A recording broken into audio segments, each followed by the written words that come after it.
We begin with a topic that is generating debate across the continent: abortion.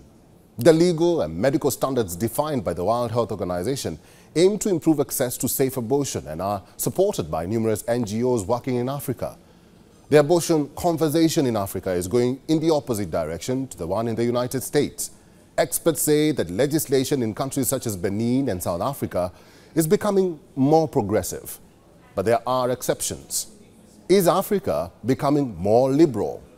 Let's find out in this next report. Nowhere in the world has a higher rate of unsafe abortions or unintended pregnancies than sub-Saharan Africa.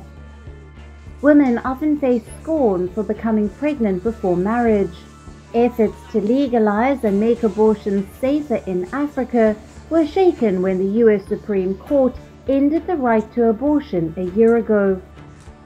Within days after that, Sierra Leone President Julius Maada Bio declared that his government would decriminalize abortion.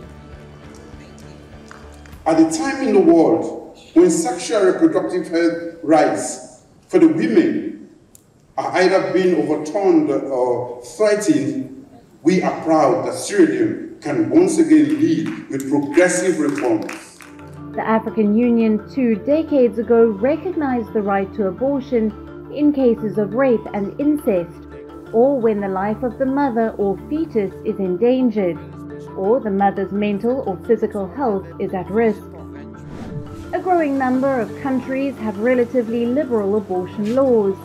Benin legalized abortion less than a year before the US Supreme Court ruling, though Nigeria, Africa's most populous country, allows abortion only to save the mother's life.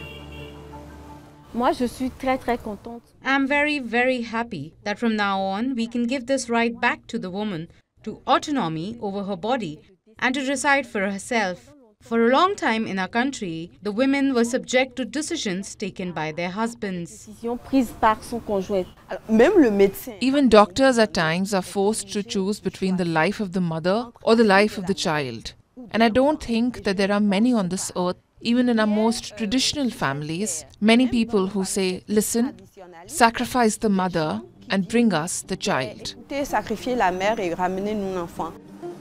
Experts say events in the US could reverse gains in the availability of safe abortion procedures, since the US is the largest global donor of international reproductive health assistance. Such changes could deeply affect the lives of women of reproductive age in sub-Saharan Africa, where 77% of abortions, or more than 6 million a year, are estimated to be unsafe. Unsafe abortions cause 16% of maternal deaths in the World Health Organization's largely sub-Saharan Africa region.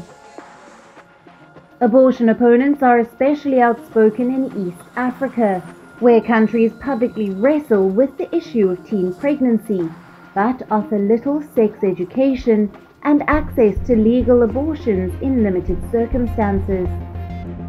We know how girls get pregnant, and the main missing link here is, what we can do to prevent, and one of it is the lack of information.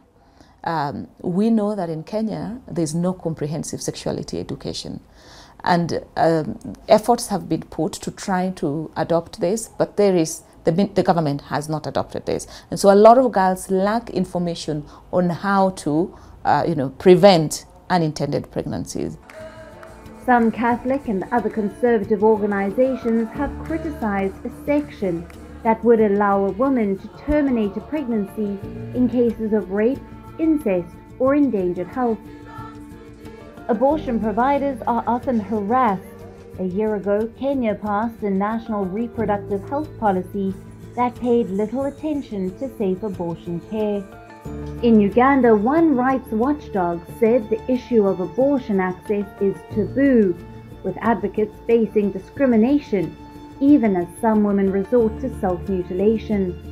And in Ethiopia, civil society workers have asked the government to investigate what they fear is a new trend: fewer public health facilities providing abortions, and more women seeking care after unsafe abortions. Bureau Report, WION World is One.